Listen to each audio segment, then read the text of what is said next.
Hola, hola, ¿cómo están? Les habla el doctor Anselmo Herrera Ávila. Vamos a hacer un pequeño repaso, muy somero, acerca del aparato genital femenino. Bueno, primeramente veremos algunas cuestiones de tipo hormonal. Inicialmente existe una estimulación más o menos a la edad de los 12-13 años, cuando madura el hipotálamo. Existe un estímulo hormonal, ya que de la hipófisis surgen dos hormonas de la hipófisis, la folículo estimulante y la hormona luteinizante. Aquí en gris estaría la folículo estimulante y en café la hormona luteinizante. Estas hormonas se llaman gonadotrofinas porque van a actuar sobre las gónadas, en este caso los ovarios. Bueno, la folículo estimulante va a actuar, como su nombre lo dice, sobre los folículos de von Graf. Estos folículos están localizados en los ovarios.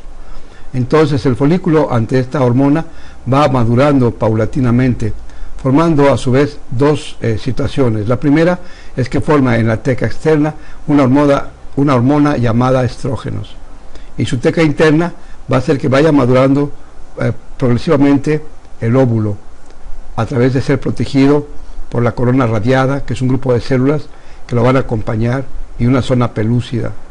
Aquí podemos apreciar cómo va creciendo más y más hasta que en este acercamiento ya se va a punto de romper. Cuando esta parte del folículo se rompe se llama ovulación y sale el ovocito. Y esta porción que queda vacía se va a convertir ahora en cuerpo amarillo. ¿Pero quién lo va a convertir? Lo va a convertir otra hormona, una segunda hormona, que sería la hormona luteinizante o LTH. Esta hormona va a hacer que esta porción se convierta en cuerpo amarillo progresivamente. Y a la vez este cuerpo amarillo va a producir otra hormona que se llama progesterona, aquí en color amarillo. Entonces aquí podemos apreciar dos hormonas que tienen influencia sobre, en este caso, el endometrio, que lo vemos aquí en la parte final del esquema. Pero también tenemos que ver su relación con respecto a la cantidad de hormonas que circulan. En azul, por ejemplo, los estrógenos. Los estrógenos van aumentando progresivamente, como podemos ver aquí, y conforme van aumentando van a tener influencia sobre el endometrio, que va a hacer que crezca, y esto se llama endometrio proliferativo. Más o menos en el 14º día hay una etapa en la cual empieza a disminuir la cantidad de estrógenos, pero más que nada empieza a aumentar la segunda hormona, que es la hormona luteinizante. Si bien es cierto, había estado ahí presente, pero su cantidad va a ser mínima hasta que ya finalmente en el 14º día empieza a aumentar. De hecho, se dice que la hormona luteinizante es la responsable de que el folículo se rompa y se genere la ovulación. Esta segunda hormona, la luteinizante, entonces va a actuar en el cuerpo amarillo y va a formar la progesterona. Entonces aquí ya vemos dos hormonas, el estrógeno y la progesterona. Los estrógenos van a hacer que el endometrio en este esquema sea el endometrio endometrio proliferativo, porque va aumentando, va proliferando, va creciendo. Y luego, a partir del 14º día, la influencia de la progesterona hace que este endometrio produzca glándulas, y esto hace que tome el nombre ahora de endometrio secretor. Aquí vemos inclusive los vasos sanguíneos que están creciendo, unas arterias y unas venas en conjunto, ¿verdad?, que van creciendo para que en caso de que hubiese un embarazo, esto lo alimente, inclusive en algunas partes anastomosa. Las hormonas finalmente van acabándose paulatinamente, sus niveles en sangre van disminuyendo, y eso trae como consecuencia que este endometrio, que fue fortalecido gracias a las hormonas, al acabar estas, entonces el endometrio va a desprenderse, va a esfacelarse, va a irse acabando, y esto se llama sangrado menstrual. Va a salir por la vagina, y ese es el sangrado menstrual. Así que ese sangrado menstrual, entonces ahora, después de que nuevamente vuelve a ser estimulado, las hormonas van a volver a hacer que crezca, y este ciclo se va a estar repitiendo continuamente. Aquí vemos un útero en diferentes edades. El útero pues es la parte más importante en el desarrollo embrionario. Aquí vemos un útero de una recién nacida, de una niña de 4 años, de una persona en la pubertad y de una persona adulta que nunca ha tenido hijos. Vemos un útero grueso, grande, fuerte, ¿verdad? Con sus tres porciones: cuerpo, fondo, istmo y canal cervical o cervix. Entonces estas porciones se van a ver sujetas a una distensión en caso de que haya embarazo. Posteriormente, ya en un útero que ya tuvo algún bebé, ¿verdad? Un útero que ya tuvo gestación, podemos apreciar cómo la cavidad se hace más grande, las glándulas que están en el cervix aumentan más, este se llama canal cervical. Este ya es un útero de una persona que ha tenido hijos. Y luego finalmente el útero, conforme va pasando el tiempo, la cantidad de hormonas van disminuyendo, lo que trae como consecuencia que se haga pequeño. Aquí vemos inclusive las fibras elásticas que lo forman al miometrio. Si recordamos, las partes del útero son perimetrio, miometrio y endometrio. Entonces aquí vemos pues al útero con sus diferentes fibras musculares lisas, cómo se colocan de tal suerte que el empuje cuando se contraiga sea totalmente efectivo, que no quede ni una sola parte del útero cuando haya una contracción sin contraerse, como si fuese una liga, pero de una manera compacta.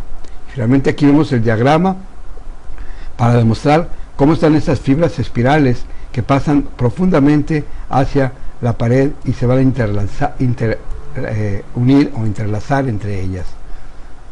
Bien, continuamos y vemos ahora un acercamiento del endometrio.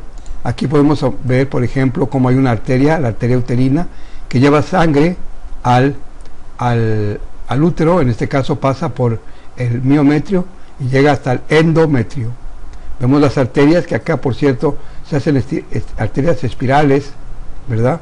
Y estas arterias espirales van a ser las que se van a desfacelar, a desprenderse.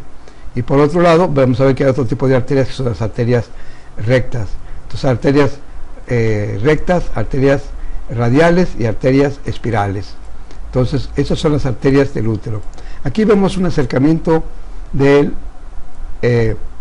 endometrio, donde vemos glándulas, estas que están aquí en café, ¿verdad? Y sus pequeños poros u orificios de la superficie del endometrio, ¿verdad? Con una capa del endometrio que lo protege perfectamente bien.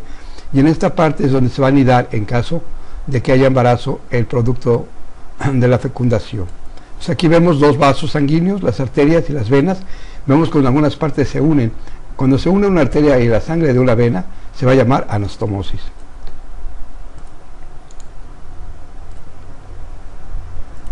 Bien, aquí vamos a ver un acercamiento y vamos a ver el ovario. Este es un ovario esquemático con sus arterias ováricas, ¿verdad?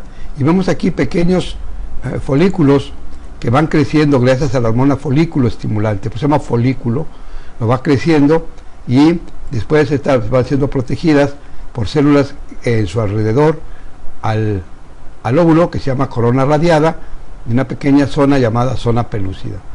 Después este folículo va a acercarse a la superficie del ovario, se va a romper, ya dijimos que era por la hormona luteinizante, y va a salir aquí un poquito de sangre, y también sobre todo va a salir el óvulo. Esta porción se llena a presión y lo expulsa, y al expulsarlo surge el óvulo con cierta fuerza, y entonces él va a ser recogido después, como vamos a ver, por las fimbrias. Bueno, aquí vemos el cuerpo amarillo de nuevo, que también va a estar produciendo, ¿qué? Muy bien, la hormona progesterona. Esta hormona progesterona va a continuar, y miren cómo se va madurando este cuerpo amarillo o cuerpo lúteo, y luego ya finalmente deja de producirse, y como todo pasa ahora a un periodo de vejez y se va a llamar el cuerpo blanco o cuerpo albicans. Entonces aquí vemos, por ejemplo, si hacemos un acercamiento en un corte histológico, podemos apreciar el cuerpo amarillo. Ven ustedes las células produciendo gran cantidad de la hormona, en este caso de la progesterona. Vemos algunos vasos sanguíneos aquí, vemos el ovario de una persona de edad, una persona que está envejecida, y ya vemos los folículos atrésicos, ¿verdad? Y en fin, son cambios histológicos que sufre el ovario. Bien, aquí vemos un acercamiento de la histología de las trompas. Aquí están tres porciones, una porción que se llama tercio interno, tercio medio y tercio externo. Igual acá estaría el tercio interno, el tercio medio y el tercio externo. Acá en el tercio externo, por cierto, es donde se lleva a cabo la fecundación. Y vemos aquí al final que existe una estructura a manera de dedos que se llaman fimbrias. Esas son las que van a recoger de manera gentil el óvulo cuando sale del ovario. Aquí en el interior de esta trompa o tubo, que también se le llama así, tubo de falopio, se puede apreciar como es hueca, ¿verdad? Y todo este recorrido tiene que hacerlo todos los meses el óvulo, hasta llegar finalmente hasta el endometrio. Aquí vemos un corte de la trompa. Y por cierto, en un acercamiento podemos apreciar como hay una multitud enorme de pequeñas células mucosas y también de pequeños cilios que, por cierto, van a ir ayudando mecánicamente al producto. Bueno, aquí ya vemos un esquema general de donde van a mostrarnos las partes del aparato genital interno de la mujer. Aquí vemos el fondo uterino, aquí vemos el miometrio, ¿verdad? Es el relleno. Vemos el endometrio, que aquí está en medio. Aquí está la cavidad uterina, que es donde se pone a veces el dispositivo, es un hueco ahí, ¿verdad? Aquí vemos el cuello uterino. Aquí vemos, si nos acercásemos, habría unas glándulas que se van a producir una especie de moco para evitar que las sustancias extrañas penetren al interior.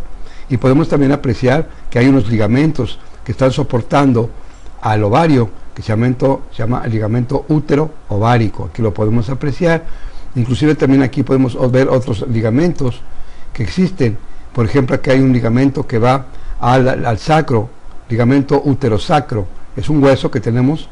Y también aquí tenemos otro que va al infundíbulo, ligamento infundibular.